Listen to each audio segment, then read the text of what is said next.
ഞാൻ മിക്ക സമയത്തും ഓൺ എയർ ആയിരുന്നു ലൊക്കേഷനിൽ. വിളിച്ചിട്ട് മറ്റേ നമ്മുടെ പ്രൊഡക്ഷൻ മാനേജർ ചേട്ടാ നമ്മൾ ബസ് കയറാൻ വേണ്ടി പോയി നിൽക്കുന്ന സ്ഥലമാണ്. അപ്പോൾ സാധാരണ എൻ്റെ ഒരു ഓർമ്മേൻ്റെ പുറത്തുനിന്ന് ഞാൻ ആ സ്ഥലത്തേക്ക് അവിടെ എത്തിയേക്കണം, ഇതിന് മുന്നേ കയറുന്നത്.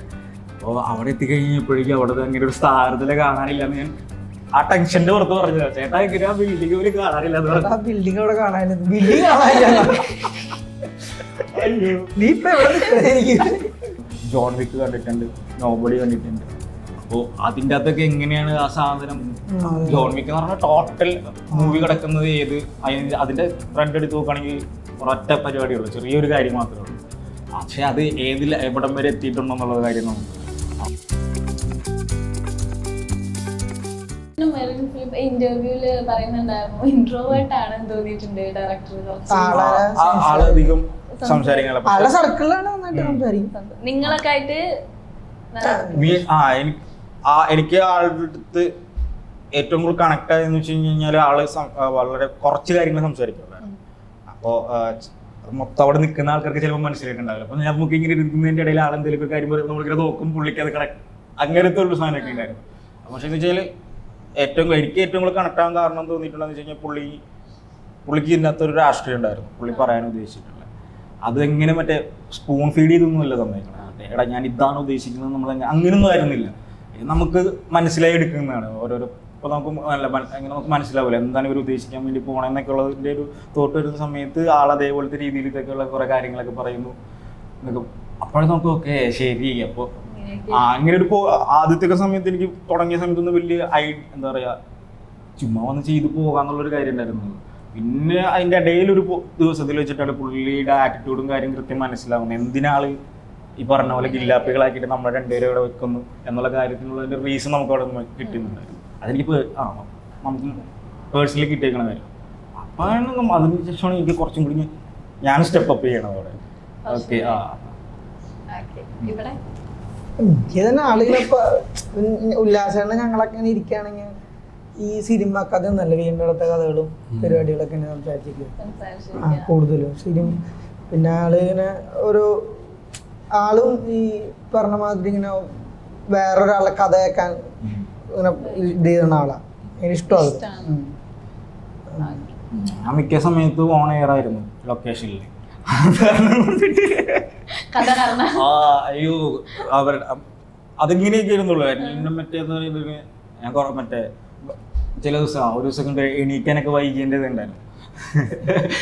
അങ്ങനെ തുടങ്ങിയതാണ്. അത് തുടങ്ങി കഴിഞ്ഞ് കഴിഞ്ഞിട്ട് അടുത്ത 2 ദിവസം ഞാൻ കൃത്യം മറ്റേ കറക്റ്റ് ടൈമിൽ ആദ്യം എണീക്കുന്ന പുള്ളിയായിട്ട് ഇങ്ങനെയൊക്കെയായിരുന്നു. അപ്പൊ അതിൻ്റെ ഇടയിൽ ബ്രേക്ക് ചെയ്തു. ഞാൻ ആ സമയത്ത് പോണ്ടിച്ചേരിയില്ല താമസിക്കും. അയ്യോ അപ്പൊ അത്രയും നല്ല ഡീസന്റ് ചെക്കനായിട്ട് ഇങ്ങനെ നടന്നു പോയിട്ട് അപ്പോൾ ഞാൻ ബസ് മിസ് ചെയ്തായിരുന്നു ഇതിൻ്റെ ഇടയിൽ. അത് കഴിഞ്ഞിട്ട് എൻ്റെ പൊന്നോ തിരിച്ച് എന്നിട്ട് എങ്ങനെയൊക്കെ ഞാൻ ഷൂട്ടിന്റെ സമയത്ത് അവിടെ എത്തി. പിന്നെ സീനായിരുന്നു എങ്ങനെയൊക്കെ എത്തി. അത് കഴിഞ്ഞിട്ട് കേട്ട് ഇപ്പോഴും അത് മറ്റേ എന്നിട്ട് അവിടെ വെച്ച് നമ്മൾ കുറച്ചിങ്ങനെ കളിയാക്കട പരിപാടി ഉണ്ടാവും. ഇത് അവിടെ എപ്പോഴും പറയും. അവര് പറഞ്ഞിട്ട് ഞാൻ വിളിച്ചിട്ട് മറ്റേ നമ്മുടെ പ്രൊഡക്ഷൻ മാനേജർ ചേട്ടാ നമ്മൾ ബസ് കയറാൻ വേണ്ടി പോയി നിൽക്കുന്ന സ്ഥലമുണ്ട്. അപ്പോൾ സാധാരണ എൻ്റെ ഒരു ഓർമ്മേൻ്റെ പുറത്തുനിന്ന് ഞാൻ ആ സ്ഥലത്തേക്ക് അവിടെ എത്തിയേക്കണം, ഇതിന് മുന്നേ കയറുന്നത്. അപ്പോൾ അവിടെ എത്തിക്കഴിഞ്ഞപ്പോഴേക്കും അവിടെ അങ്ങനെ ഒരു സ്ഥാനത്തിലെ കാണാനില്ലെന്ന് ഞാൻ ആ ടെൻഷന്റെ പുറത്ത് പറഞ്ഞത്. ചേട്ടാ എങ്ങനെ ആ ബിൽഡിംഗ് പോലും കാണാനില്ല എന്ന് പറഞ്ഞു. ആ ബിൽഡിംഗ് അവിടെ കാണാനില്ല, ബിൽഡിംഗ് കാണാനില്ല. നീ ഇപ്പൊ എവിടെ? പിന്നെ അത് വെച്ചിട്ട് തന്നെയായിരുന്നു ഫുൾ ട്രോളിൽ തന്നെയായിരുന്നു. അയ്യോ താഴ്ത്തിട്ടില്ല പോലെ ഇറങ്ങുന്നത് ഇപ്പോഴെങ്ങനെയല്ലേ. പിന്നെ അതിനുള്ള ഷൂട്ടിന്റെ ഇടയിലുണ്ടായ കുറച്ച് പരിപാടി സാധനം ലാസ്റ്റ് ഉല്ലാസമായിട്ട് ലാസ്റ്റ് സംസാരിക്കണം. അതാണ് ഞാൻ ഇങ്ങനെ അതിൻ്റെ ഇടയിൽ ഇങ്ങനെ ചുമ്മാ കിടന്നിട്ട് ഇങ്ങനെ നമ്മള് ഷൂട്ടിന്റെ ഇടയിൽ ഉണ്ടാവുന്ന കാര്യങ്ങളൊക്കെ ഇങ്ങനെ സംസാരിക്കും. അപ്പോൾ പുള്ളിക്കാരൻ അതേകൂടി ഞാൻ പറഞ്ഞ രീതിയിൽ മറ്റേ നമ്മളിങ്ങനെ കളിയാക്കി പറയൂലേ അതേപോലെ അങ്ങനെയൊക്കെയാണ് നമ്മുടെ എന്താ വേറെ വലിയ ഞാൻ തന്നെ കൊടുത്തു. ഓക്കെ, ഇനി ഫൈറ്റിലേക്ക് ഇപ്പൊ സിനിമയുടെ ഒരു ഫൈറ്റിന്റെ വരികയാണെങ്കിൽ മൊത്തത്തിലുള്ള സിനിമ നോക്കുകയാണെങ്കിൽ പണ്ട് മുതലേ സിനിമയിൽ നോക്കുകയാണെങ്കിൽ ഫൈറ്റ് എന്ന് പറയുന്നത് എപ്പോഴും ഒരു ടാർഗറ്റ് ഓഡിയൻസിനായിരിക്കും. എല്ലാവർക്കും ഫൈറ്റ് കാണാൻ ഇഷ്ടം ഉണ്ടായിരുന്നില്ല അന്നത്തെ കാലത്തൊക്കെ. പക്ഷെ ഇപ്പൊ വരുമ്പോ തല്ലുമാല, ഇപ്പൊ RDX, പഞ്ചകളർ, ഇതിലൊക്കെ ഫൈറ്റിന് പ്രത്യേകിച്ച് ഒരു ഇമ്പോർട്ടൻസ് കൊടുത്തിട്ട് അതിന് കുറച്ചുകൂടെയൊക്കെ നല്ല രീതിയിൽ ഇപ്പൊ എല്ലാ ഓഡിയൻസിനും, ഇവൻ ഞാനൊന്നും അങ്ങനെ പണ്ട് ഫൈറ്റ് കണ്ടിരുന്ന ആളല്ല, പക്ഷെ ഇതൊക്കെ കാണുമ്പോൾ എനിക്ക് തന്നെ കണ്ടിരിക്കാൻ തോന്നുന്ന ഫൈറ്റ് സീനുകളുണ്ട്, സ്കിപ്പ് ചെയ്ത് പോവാണ്ട്. ആ ഒരു മാറ്റം വന്നു നിങ്ങൾക്ക് പേഴ്സണലി ആണെന്ന് തോന്നിയിട്ടുണ്ടോ? എനിക്ക് എല്ലാതരം സിനിമകളും ഇഷ്ടമാണ്. എല്ലാ എന്നെ ആ സിനിമ എൻജോയ് ചെയ്യിപ്പിക്കണ്ടോ എന്നുള്ള അല്ല, ഫൈറ്റിന് ഇപ്പൊ ഇങ്ങനെ ചേഞ്ചിനെ കുറിച്ച് അങ്ങനൊന്നും എനിക്ക് എല്ലാതരം സിനിമകളും ഇഷ്ടമാണ്. ഇപ്പൊ ഇടിയായാലും ഇമോഷനായാലും എല്ലാതരം, ഇപ്പൊ അനിമൽസ് മാഡം അങ്ങനെ എല്ലാം, കാർട്ടൂൺ ഇഷ്ടമാണ്. ഞാൻ ഇപ്പോഴും പണ്ട് ടോം ആൻഡ് ജെറി പരിപാടിയൊക്കെ ഇരുന്ന് കാണാം. അല്ല, ആന്റിയുടെ മുളക്ക് ഇരുന്ന് അവിടെ ഇരുന്ന് അതിന്റെ കൂടെ ഇരുന്ന് ഇപ്പോഴും എല്ലാ രീതിയിലുള്ള പടങ്ങളും ഇഷ്ടമാണ്. അടിപ്പടം ഇന്ന പടം അങ്ങനെയൊന്നും ഇല്ല.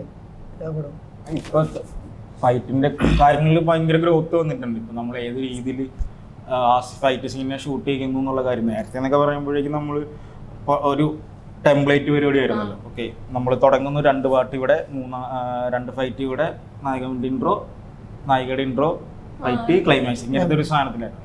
അത് നമുക്ക് ആ ഒരു ഇവരുണ്ടാക്കുന്ന സ്റ്റോറിയിലേക്ക് ഇതെല്ലാം കൊണ്ടേ വെക്കുന്ന പരിപാടിയായിരുന്നു. അല്ലാണ്ട് ആ സ്റ്റോറിയായി ബന്ധപ്പെടുത്തിയിട്ട് ഇതുവരെ ഫൈറ്റ് പരിപാടി സാധനങ്ങളും ഇപ്പോൾ പാട്ടിൻ്റെ കാര്യങ്ങളൊക്കെ ആണെങ്കിലും അങ്ങനെ വന്നിട്ടുണ്ടായില്ല. അപ്പോൾ ആമേൻ്റെ അതാണ് നമ്മളിങ്ങനെ ആ ഒരു രീതിയിലേക്ക് നമ്മൾ കാണുന്നുണ്ട്. മ്യൂസിക്കലി എന്ത് ചെയ്യാൻ പറ്റും എന്നുള്ള കാര്യം അതിൻ്റെ ഒരു എക്സ്ട്രീം ലെവലിലാണ് നമ്മൾ ആ മൂവി കഴിഞ്ഞിട്ട് ഇപ്പോൾ തല്ലുമാലയിലേക്ക് ഇത് പറഞ്ഞ പോലെ തന്നെ അതിനകത്ത് ആ ഫൈറ്റ് നടക്കണതിൻ്റെ കോസ് നമുക്കറിയാം എന്തിനാണെന്നാണ് നടക്കുന്നത്. അപ്പോൾ അവിടെ ആ ഫൈറ്റ് നമുക്ക് കണ്ടേ പറ്റുള്ളൂ. അപ്പോൾ അങ്ങനെ ആ ഒരു അപ്പോൾ അങ്ങനെ നോക്കുമ്പോൾ അപ്പോൾ എല്ലാവരും ഒരുപാട് സിനിമകൾ കണ്ടു തുടങ്ങി. ഈ ഒരു ഫൈറ്റിനെ പണ്ട് വെറുതെ ഫൈറ്റിനെ ഇപ്പൊ കൂടെ മ്യൂസിക്, മ്യൂസിക് ആയാലും ക്യാമറ ആയാലും എല്ലാം മറ്റത് നോർമലി ഒരു സീനിൽ വെക്കുന്ന പോലെ അല്ലാണ്ട് ഇപ്പൊ ക്യാമറ ആയാലും മൂമെന്റ്സ് ആയാലും ആംഗിൾ ആയാലും പിന്നെ അതിന് പാട്ട് ബാക്ക്ഗ്രൗണ്ടിലുള്ള പാട്ട്, നിങ്ങളുടെ ശരി അടിപൊളി ഒരു പാട്ട്, അങ്ങനെ മ്യൂസിക്, ഇതൊക്കെ ഒരു ഫൈറ്റിന്റെ ഭാഗമായിട്ട് വന്നു തോന്നിയിട്ടില്ലേ?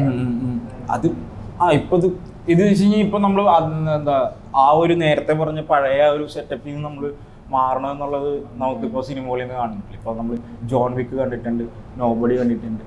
അപ്പോൾ അതിൻ്റെ അകത്തൊക്കെ എങ്ങനെയാണ് ആ സാധനം, ജോൺ വിക്ക് എന്ന് പറഞ്ഞാൽ ടോട്ടൽ മൂവി കിടക്കുന്നത് അതിന്റെ ത്രെഡ് എടുത്ത് നോക്കുകയാണെങ്കിൽ ഒരൊറ്റ പരിപാടിയുള്ളൂ, ചെറിയൊരു കാര്യം മാത്രമേ ഉള്ളൂ. പക്ഷെ അത് എവിടം വരെ എത്തിയിട്ടുണ്ടോ എന്നുള്ള കാര്യം നമുക്ക് അവിടെ മറ്റേ ഫസ്റ്റത്തെ മൂവി ഇറങ്ങിയതും ഇപ്പം 4th വൺ ഇറങ്ങിയിരിക്കണം അല്ലെങ്കിൽ 3rd വൺ ഇറങ്ങിയിരിക്കണതിൻ്റെ സ്റ്റോറി എത്ര വലുതായി പോയിട്ടുണ്ടെന്നുള്ള കാര്യം നോക്കാം. സോ അങ്ങനത്തെ നമ്മളത് നോക്കുന്നു. അല്ലാതെ ഇപ്പുറത്തെ സൈഡ് നോക്കുമ്പോഴേക്കും നമ്മൾ മ്യൂസിക്കും പരിപാടിയും കാര്യങ്ങളും ക്യാമറ ഇതെല്ലാം ഭയങ്കരമായിട്ട് കുറച്ചും കൂടി ടെക്നിക്കലി കൂടുതൽ ഇംപ്ലിമെന്റ് ചെയ്യേണ്ടി വരുന്ന അവസ്ഥ. അതിന് റീസൺസ് ഇപ്പം നമ്മൾ അത്തീന എന്നൊക്കെ പറഞ്ഞിട്ടുള്ള മൂവി സാധനങ്ങളൊക്കെ നോക്കുന്ന സമയത്ത് എൻ്റെ കിളി പോയിട്ടുണ്ട്. ഞാൻ ആ പടം കണ്ടിട്ടുണ്ടായിരുന്നില്ല, പക്ഷെ അതിൻ്റെ മേക്കിംഗ് വീഡിയോ ഞാൻ കണ്ടു. ആ മേക്കിംഗ് വീഡിയോ കണ്ടിട്ട് എൻ്റെ അതിൻ്റെ അവസ്ഥ കണ്ടിട്ട് നമ്മുടെ കിളി പോയിട്ടുള്ള അവസ്ഥയായിരുന്നു. ഇത് എങ്ങനെ ഇവന്മാർ ഇത് ചെയ്ത് വെച്ചിട്ടുണ്ടെന്നുള്ള സാധനത്തിൽ. അപ്പോൾ നമുക്കും ഇപ്പോൾ നമ്മൾ ഇപ്പോൾ അല്ലെങ്കിൽ നമുക്ക് ഒരു സിനിമ ചെയ്യണമെന്ന് ആഗ്രഹം ചെയ്യുന്നത് നമ്മൾ തിങ്ക് ചെയ്യുന്ന ആ ടൈപ്പ് പരിപാടിയിലേക്കാണല്ലോ. പക്ഷെ നമുക്കത് അങ്ങനത്തെ ഒരു അവസ്ഥകൾ കണ്ടിട്ടുണ്ടോ എന്ന് ചോദിച്ചു കഴിഞ്ഞാൽ നമുക്ക് കുറവായിരിക്കും. നമ്മളിങ്ങനെ കുത്തിയിരുന്ന് അന്വേഷിച്ച് പോകുമ്പോഴേക്കും നമുക്ക് ആ ഒരു അവസ്ഥയിലുള്ള സാധനങ്ങൾ കിട്ടുള്ളൂ. അപ്പോൾ ആ സാധനങ്ങൾ ഇപ്പം ഇങ്ങോട്ടേക്ക് വരുന്നു. നമ്മുടെ ഇൻഡസ്ട്രി അതേപോലത്തെ തോട്ടുകളും അല്ലെങ്കിൽ അതേപോലത്തെ ഐഡിയാസ് യൂസ് ചെയ്യാൻ തുടങ്ങി എന്നുള്ളതിൻ്റെ ഇത്. ഓക്കെ, ഇനി സിനിമയിലേക്ക് എത്തുമ്പോൾ നമ്മളിങ്ങനെ കണ്ട് ഹരം പിടിച്ച് കില്ലാപ്പുകൾ വന്ന് ആ സ്പോട്ടിൽ നമ്മളിങ്ങനെ പ്രതീക്ഷിക്കുന്നുണ്ട് സിനിമയില്. ഇപ്പൊ എല്ലാവരും കണ്ടിട്ടുണ്ടാവില്ലല്ലോ നീ പറയുന്നത്. അവരെ കണ്ട് നമ്മള് ഇപ്പൊ വരും, അവരെന്തായാലും വലിയൊരു സ്ക്രീനിൽ വിചാരിക്കുന്നു നിങ്ങളുടെ എൻട്രി വരുന്നു, ബോംബ് കിട്ടുന്നു, നിങ്ങൾ അതേ പറഞ്ഞത് പ്രശ്നമുണ്ടെന്നുള്ളതാണ്. അല്ല, നിങ്ങള് പെട്ടെന്ന് ആ ഒരു അത് നിങ്ങൾക്ക് വന്ന് പറഞ്ഞോ, അയ്യോ ഞങ്ങള് ഒട്ടും എക്സ്പെക്ട് ചെയ്തില്ല ഈ ഒരു ടൈമില് നിങ്ങള് അങ്ങനെ സ്ക്രീനിൽ നിന്ന് പെട്ടെന്ന്? അല്ല, കഥയിലത് അങ്ങനെ തന്നെയായിരുന്നു, സ്റ്റോറിക്ക് അത് എങ്ങനെയായിരുന്നു. പക്ഷെ ഇതിൻ്റെ അകത്ത് ഇപ്പൊ എന്തുകൊണ്ട് അങ്ങനെ തോന്നുന്നു വെച്ച് കഴിഞ്ഞാൽ നമ്മുടെ കുറച്ച് ഡീറ്റെയിലിംഗ് പരിപാടി ഉണ്ടായിരുന്നു. അത് ഇതിനകത്ത് ഉണ്ടായിട്ടില്ല. ഇപ്പൊ ഫൈനൽ ഔട്ട്പുട്ടിൽ വന്നിട്ടുണ്ടായിരുന്നില്ല. അപ്പോൾ അതല്ലാണ്ട് കൃത്യമായിട്ടുള്ള റീസൺ ഉണ്ട് എന്തുകൊണ്ട് അവർ അവിടെ റിട്ടേൺ വരുന്നു എന്നൊക്കെ ഉള്ളതിനെല്ലാം പരിപാടിയും കാര്യങ്ങളെല്ലാം എടുത്തു വെച്ചിട്ടുണ്ടായിരുന്നു. പക്ഷെ അറിയാലോ എഡിറ്റിംഗ് ടേബിളിൽ ആണല്ലോ നമ്മുടെ സിനിമ ഉണ്ടാവുക. ബാക്കിയൊക്കെ സ്ക്രിപ്റ്റ് എഴുതിയാലും ശരി ഇതെന്തായാലും ശരി എഡിറ്റിംഗ് ടേബിളിലുള്ള പരിപാടിയാണ്. അവിടെ നിന്നുള്ള അത് ശരിക്കും ഒരു അൺഎക്സ്പെക്ടഡ് ആയിരുന്നു. ഒട്ടും പ്രതീക്ഷിക്കുന്നില്ല, ഒരു ഓഡിയൻസ് പ്രതീക്ഷിച്ചിട്ടുണ്ടായിരുന്നില്ല അവിടെ അങ്ങനെ ഒരു സാധനം വരുന്നു. ഞങ്ങൾ ഇതിപ്പോ എന്താ ഉണ്ടായി എന്നുള്ള ഒരവസ്ഥയിലായിരുന്നു. ഓക്കെ, നിങ്ങൾക്ക് ഞാൻ പ്രവീണിന്റെ ഇന്റർവ്യൂല് കണ്ടിരുന്നു, മറ്റേ ബാൻഡിന്റെ ഇത് പറയുമ്പോ ഗിറ്റാർ വായിക്കാൻ ശരിക്കും ഒരു പാട്ടിന്റെ പകുതിയൊക്കെ മീൻസ് പഠിച്ചു വെച്ചുള്ളൂ. ആ ഒരു സമയത്ത് ഓഡിയൻസിൽ നിന്ന് കിട്ടുന്ന ഒരു ഇതിന്ന് ഓട്ടോമാറ്റിക് ആയിട്ട് നമുക്കൊരു മാജിക് പോലെ അതിനൊരു സംഭവം വരും എന്ന് പറയുന്നുണ്ടായിരുന്നു. നിങ്ങൾ അങ്ങനെ ആക്ടിങ്ങിൽ എപ്പോഴും തോന്നിയിട്ടുണ്ടോ? ഇപ്പൊ നെർവസ് ആയിട്ട് എല്ലാവരുടെയും കയ്യിൽ നിന്ന് കിട്ടുന്ന ഒരു അടിപൊളിയാണെന്ന് പറയുമ്പോൾ കിട്ടുന്ന ഒരു ധൈര്യത്തിൽ നിന്ന് ക്യാരക്ടറിലേക്ക് കയറുന്ന ഒരു സംഭവം വരുമല്ലോ, ആ സംഭവം ഉണ്ടായിട്ടുണ്ടോ? എനിക്കിപ്പോ എൻ്റെ ഈ മറ്റേ ബേസിക്കലി എല്ലാ ഏറ്റവും കൂടുതൽ എനിക്ക് അഭിനയത്തിന്റെ കാര്യത്തിൽ നല്ല എന്താ പറയാ, എൻ്റെ മെന്റോർ എന്നൊക്കെ പറയാൻ വേണ്ടി പറ്റിയെന്ന് വെച്ചാൽ നമ്മുടെ വിനോദേട്ടനില്ലേ, കഴിഞ്ഞ് മരിച്ചു പോയിട്ടുണ്ടായിരുന്നു ആള്. അപ്പോൾ ആള് ഞാനും ഒരു 2-3 ഷോർട്ട് ഫിലിംസിലൊക്കെ പരിപാടിയിൽ ഒരുമിച്ച് വർക്ക് ചെയ്തിട്ടുണ്ട്. അപ്പോൾ പുള്ളിയുടെ ഇതിൻ്റെ അതെന്നാണ് ഞാൻ ബേസിക്കലി പുള്ളിയാണ് എനിക്ക് പറഞ്ഞു തന്നെ. ഇപ്പോൾ നമ്മൾ ഇവിടെ നിൽക്കുന്ന സമയത്ത് എന്ത് ചെയ്യാം, ഒരു ഇമോഷണൽ ആയിട്ടുള്ള സീനിന് വേണ്ടിയിട്ട് ചെയ്യാൻ വേണ്ടി പോകുന്ന സമയത്ത് ആ ഒരു ഇമോഷനിലേക്ക് എത്താൻ വേണ്ടി എന്തൊക്കെ ചെയ്യാമെന്നൊക്കെയുള്ള കാര്യത്തിലേക്ക് പുള്ളിയായിരുന്നു എന്നെ ഹെൽപ്പ് ചെയ്തിട്ടുണ്ടായിരുന്നു. അപ്പോൾ ആ സാധനങ്ങളൊക്കെ എടുത്ത് വെച്ചിട്ടാണ് ഞാൻ ഇപ്പോൾ ഈ പടമാണെങ്കിലും ഇതിന് മുന്നേ പോർച്ചർ ചെയ്യുന്ന സമയത്താണെങ്കിലും അതിൻ്റെ അകത്തൊക്കെ യൂസ് ചെയ്തേക്കുന്നതിൻ്റെ ഐഡിയകളെല്ലാം എനിക്ക് തന്നിട്ടുള്ളത് ഇങ്ങനെ ഓരോരോ ആൾക്കാർ വഴിയിട്ടാണ് ഞാൻ പഠിച്ചിട്ടുണ്ടായിട്ടുള്ളത്. സിനിമ ഒരു ഇപ്പൊ സിനിമ കാണുന്ന ആൾക്കാർ ഇവിടെ കാണുന്നതെന്ന് ആനിമെ, കാർട്ടൂൺ അങ്ങനെ ആണ് കൂടുതൽ കാണാറ്. നിങ്ങളിപ്പോ ഒരു ആക്ടർ എന്ന നിലയിൽ നോക്കുകയാണെങ്കിൽ ഒരു സിനിമ കാണുമ്പോ ശരിക്കും അതില് നോട്ട് ചെയ്യുന്ന കാര്യങ്ങളൊക്കെ ഒരു സിനിമ? ഞാൻ സിനിമ മൊത്തത്തില് കാണാലാണ്ട് ഇങ്ങനെ എനിക്കറിയില്ല എന്റെ ജഡ്ജ്മെന്റ്. ഏത് ജോണറായിരിക്കും എന്നതാ പറഞ്ഞ എനിക്ക് എല്ലാം ഇഷ്ടമാണ്. ആ പുതിയത് കാണുമ്പോഴല്ല നമുക്ക് വേണ്ട ഇങ്ങനെ ഒരു പരിപാടി ഉണ്ടല്ലോ. അല്ലാണ്ട് നമുക്കൊരു ഇതെന്ന് പറഞ്ഞ സാധനം ഇല്ലല്ലോ. ഇതൊരു പുതിയ ഒരാളൊരു സാധനം കൊണ്ടുവന്ന് നമുക്ക് കണ്ടിട്ടല്ലോ ഓരോക്കെ ഇങ്ങനെ ഉണ്ട് നമുക്ക് കാണാം. നമുക്ക് ജഡ്ജ്മെന്റ് എന്ന് പറഞ്ഞ സാധനം പുതിയത് തന്നെയുള്ള ഇങ്ങനെ നടന്നുകൊണ്ടിരിക്കണേ. ഒരു സിനിമ കാണുമ്പോൾ നോട്ട് ചെയ്യുന്ന സംഭവം ഉണ്ടാവോ? ഇത് ചിലർക്ക് മ്യൂസിക്, ചിലർക്ക് ഫൈറ്റ്, എനിക്ക് മൊത്തത്തില് ഉള്ളോ അങ്ങനെയുള്ള തോന്നാ. സിനിമ പറഞ്ഞാൽ മൊത്തത്തിലുള്ള ഒരു സാധനം ഉള്ളതുണ്ട്. ഒരു അത് മൊത്തത്തിലാണ് തന്നെ ഉള്ളത്. ഇപ്പോൾ എനിക്ക് താല്പര്യമുള്ള ഏരിയകളായിരിക്കും നോക്കുക. ഇപ്പോൾ മെയിൻലി നോക്കുകയാണെങ്കിൽ ഇപ്പോൾ നമുക്ക് എന്താ പറയുക, ആക്ടേഴ്സ് എങ്ങനെ ചെയ്തേക്കുന്നു എന്നുള്ള കാര്യം പരിപാടി ഉണ്ടാവും. അപ്പോൾ ഇപ്പം ലീഡ് ചെയ്യുന്ന ആള് ക്യാരക്ടറിനെ എങ്ങനെ കൊണ്ടുപോകും, എങ്ങനെ ചെയ്യുന്നു, അയാളെ ഡയലോഗ് എങ്ങനെ പറയുന്നു, പരിപാടി സാധനങ്ങളൊക്കെ നമ്മളിങ്ങനെ നോക്കിയിരിക്കുന്ന ഒരു അവസ്ഥയാണ് ഇപ്പോഴത്തെ സമയത്ത് ഈ ഒരു അടുത്തായിട്ട്. അപ്പോൾ ഇപ്പോൾ ഈ ഒരു അടുത്ത് കുറച്ച് കാലമായിട്ട് ഞാൻ പടങ്ങൾ തിയേറ്ററിൽ പോയിരുന്നു ഇങ്ങനെ കാണുന്നത്. അത് മറ്റേ ഈ കൂട്ടുകാരന്മാരെ എടുത്തുകൊണ്ടേ പോയി കൊണ്ടുപോകുന്നതാണ്. പോയിരുന്ന് കാണാനുള്ള സാധനത്തിൽ കൊണ്ടുപോയി. അപ്പോൾ നമുക്കിങ്ങനെ ഓക്കെ ഇവരെ ഒരാൾക്കാരെ നമ്മൾ കാണുന്നു, അവരെങ്ങനെ ചെയ്യുന്നു. പിന്നെ അപ്പോൾ ചില പടങ്ങൾ കാണുന്ന സമയത്ത് എന്താണ് ഇപ്പോൾ അവൻ്റെ ബാക്ക്ഗ്രൗണ്ടിൽ എന്താ നടക്കണേ എന്നുള്ള കാര്യങ്ങൾ അതൊക്കെയാണ് നമ്മൾ ശ്രദ്ധിക്കുന്നത്. ഒരു സിനിമ ചൂസ് ചെയ്യുമ്പോൾ ക്യാരക്ടർ നിങ്ങൾക്ക് ഇപ്പോൾ നിങ്ങളുടെ ഒരു കഥ വരികയാണെങ്കിൽ അതിൽ എന്താ നോക്കുന്നുണ്ടാവുക? ഒരു ക്യാരക്ടേഴ്സ് നമ്മള് സിനിമ കിട്ടുന്നുണ്ടോ? ഇപ്പൊ നമുക്ക് ആകെ ഒരു ഇപ്പൊ നോക്കുകയാണെങ്കിൽ ഒരു ഇതുണ്ടാവും, ഈ ക്യാരക്ടറെ എങ്ങനെയായിരിക്കും എന്നുള്ള പരിപാടിയൊക്കെ നോക്കുന്ന സാധനങ്ങളുണ്ടാവും, ഉള്ളിലുണ്ടാവുള്ളൂ. പക്ഷെ അത് വലിയ മാറ്റർ ചെയ്യുന്ന കാര്യമായിട്ട് എനിക്ക് തോന്നിയിട്ടില്ല. അതില് ഞാൻ ചോദിക്കാൻ പറഞ്ഞത് മോശം പറഞ്ഞപ്പോഴാണ് അത് ഭയങ്കരമായിട്ടൊരു പൊളിറ്റിക്സ്, നല്ല രീതിയിൽ പൊളിറ്റിക്സ് പറയുന്നുണ്ട്. പിന്നെ ഭയങ്കരമായിട്ട് ചർച്ച ചെയ്യപ്പെട്ട ഒരു സിനിമയാണ്. അതായത് ഇറങ്ങി കുറച്ച് കഴിഞ്ഞിട്ടാണ് കൂടുതൽ ഓഡിയൻസിലേക്ക് എത്തുന്നത്. ഞാൻ അലിയ ഭട്ടൊക്കെ ഒരു ഇന്റർവ്യൂവിൽ അവിടെ പറയുന്നുണ്ട്. ശരിക്കും ആ ഒരു സിനിമ എങ്ങനെയുണ്ടായിരുന്നു എക്സ്പീരിയൻസ് ഒക്കെ? അതാണ് ഞാൻ ആദ്യമായിട്ട് ഓഡീഷൻ ചെയ്ത സാധനം. ഞാൻ ഇങ്ങനെ ഒരു നോക്കുമ്പോഴേക്കും ഇൻസ്റ്റാഗ്രാമിലൊരു ഓഡീഷൻ ചെയ്ത് കാണുന്നു, ഞാൻ നേരെ അയക്കുന്നു. അപ്പോൾ ഇതിന് 5 o'clock നോക്കാനും മുന്നേ ആണ് ഇത് നടക്കുന്നത്. അപ്പോൾ പക്ഷെ ഇത് നടക്കുന്ന സമയത്ത് ഓൾറെഡി ഇത് ചെയ്യുന്ന സമയത്ത് ആ സമയത്ത് തന്നെ ഉല്ലാസേട്ടൻ വിളിച്ചിട്ടുണ്ടെന്നാണ് മുന്നേ. അപ്പോൾ അത് കഴിഞ്ഞതിന് ശേഷമാണ് ഞാൻ ഇത് ചെയ്യുന്നത്. ഓഡീഷൻ ചെയ്യുന്നു, ചെന്ന് കഴിയുമ്പോഴേക്കും നോക്കുമ്പോൾ മൊത്തം മറ്റേ ബോളിവുഡ് ഹോളിവുഡ് ടീം പരിപാടി സാധനം. ഞാൻ ഓഡീഷൻ ചെയ്തിട്ട് സെലക്ട് ചെയ്തെന്ന് പറഞ്ഞിട്ട് മറ്റേ മുകേഷ് ചാബ്രയുടെ ടീം അവർ ആണ് ഇതാക്കുന്നത് ഓഡീഷൻ ചെയ്യാൻ വേണ്ടിയിട്ട് വെച്ച്.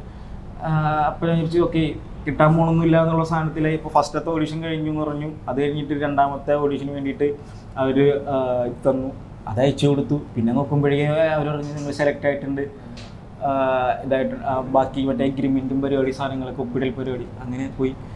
പിന്നെ അവിടെ എത്തിക്കഴിഞ്ഞപ്പോഴേക്കും ഗോപൻ ചിദംബരചേട്ടനാണ് അവിടെ ഉണ്ടായിരുന്നുള്ളൂ. മലയാളികൾ എന്ന് പറയാൻ വേണ്ടി എനിക്ക് അറിയാവുന്നതായിട്ട്. പിന്നെ അപ്പോൾ ഒരാൾ മാത്രം പടിപാളിയുള്ള അവസ്ഥയായിരുന്നു, വേറെ ആരെ മറ്റേ അറിയില്ലാത്തുള്ള അവസ്ഥ. അങ്ങനെ ഇരിക്കുമ്പോഴേക്കും പിന്നെ വേറെ ജുനൈ എന്ന് പറഞ്ഞിട്ട് മച്ചാൻ അവിടെ രണ്ടുപേരും പോസ്റ്റ് ഡിപ്പാർട്ട്മെൻറ്റ്. അത് കഴിഞ്ഞ ശേഷം പിന്നെ ഇപ്പോൾ റിച്ചി മേത്ത. അപ്പോൾ എനിക്ക് ഇപ്പോൾ നോക്കുകയാണെങ്കിൽ ഞാൻ വർക്ക് ചെയ്തിൽ വെച്ചിട്ട് ഇപ്പോൾ ഏറ്റവും ബെസ്റ്റ് ഡയറക്ടർമാരാരൊക്കെയെന്ന് വെച്ച് കഴിഞ്ഞാൽ അതിൽ പുള്ളിക്കാരൻ ഉണ്ടെന്നുള്ളത് ക്ലീനായിട്ട് അവിടെ ഉണ്ട് പുള്ളി. അപ്പോൾ ഇപ്പോൾ രാജീവ് രവിയും ഇപ്പോൾ ഉല്ലാസേട്ടനും ഇവർ 3 പേരും പറഞ്ഞു കഴിഞ്ഞാൽ ഇപ്പം ഭയങ്കര സ്പെഷ്യലായിട്ടുള്ള അവസ്ഥയിലുള്ള. കാരണം വെച്ച് കഴിഞ്ഞാൽ 3 പേരും ഒരു എനിക്ക് തോന്നിയിട്ടുള്ള വെച്ചാൽ 3 പേരും ഒരേ സെയിം രീതിയിൽ പരിപാടി ചെയ്യുന്ന ആൾക്കാരാണ്. അപ്പോൾ അവർക്ക് ഇപ്പോൾ റിച്ചി മേത്ത പറഞ്ഞേക്കണെന്ന് വെച്ച് കഴിഞ്ഞാൽ ആള് പറഞ്ഞ ഒരുക്ക് നീ അഭിനയിക്കുന്നതെല്ലാം ഒരു പ്ലേ ആയിട്ട് തന്നാൽ മതി, നീ ഏത് സീനാണെങ്കിലും എനിക്ക് ആവശ്യം ഒരു പ്ലേ ആയിട്ട് കണ്ടാൽ മതി എന്ന് പറഞ്ഞു. അതിൻ്റെ ചിലപ്പോൾ നിനക്ക് ഒന്നും ചെയ്യാനുണ്ടാവില്ലായിരിക്കും, പക്ഷെ അതിന് നിനക്കൊരു തുടക്കം ഉണ്ടാവും, നിനക്കൊരു എൻഡ് ഉണ്ടാവണം എന്ന് പറഞ്ഞു. അത്ര ഉണ്ടായിരുന്നുള്ളൂ. പിന്നെ വെച്ച് കഴിഞ്ഞാൽ ഫുൾ ഫ്രീഡം ആയിരുന്നു അവിടെ. മറ്റേ അവരുടെ മേക്കിംഗ് സ്റ്റൈലും എങ്ങനെയായിരുന്നു, നമുക്ക് നമ്മളെന്താണോ ചെയ്യുന്നത് അതെടുക്കാൻ വേണ്ടിയിട്ടായിരുന്നു യോഹാനും ഉണ്ടായിരുന്നത്. ആ ക്യാമറമാൻ ആളും കുറച്ച് കിളി പറഞ്ഞ മച്ചാനായത് കാരണം കൊണ്ട് ആള് നമുക്ക് ഭയങ്കര ഈസി ആയിരുന്നു ചെയ്യാൻ. നല്ലൊരു ക്ലൂ. ഓക്കെ, അപ്പോ ഇനി എന്താണ് ഫ്യൂച്ചർ പ്ലാൻ? എനിക്ക് ഒരു കമ്പനി ഉണ്ട്, റൈറ്റിംഗ് കമ്പനി ഉണ്ട്. അപ്പോൾ അതിൻ്റെ പരിപാടികൾ, പിന്നെ മറ്റേ നേരത്തെ പറഞ്ഞ പോലെ മ്യൂസിക് ബാൻഡ് ഉണ്ട്. അതിലിപ്പോൾ 2-3 മ്യൂസിക് ബാൻഡ് ഉണ്ട്. ഇപ്പോൾ അതിലേക്കൊക്കെ തിരിച്ചു പോവുക പരിപാടികൾക്ക്. പുതിയ സിനിമകൾ പതിയെ സിനിമ